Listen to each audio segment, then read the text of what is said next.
Hello, my name is Jampa Tashit Ritsikura, and I'm 36 years old, currently living in Minnesota. And 10 years ago, I was going through lots of mental illnesses, anxiety, fear, panic attack, depression, and to the point where I almost ended my own life.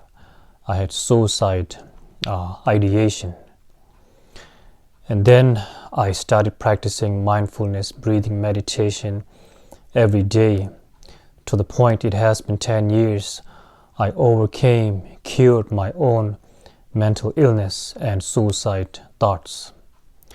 And I wanted to share to the world that suicide is not the last option. There is hope, and never give up.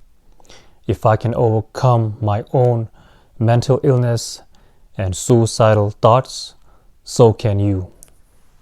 Thank you.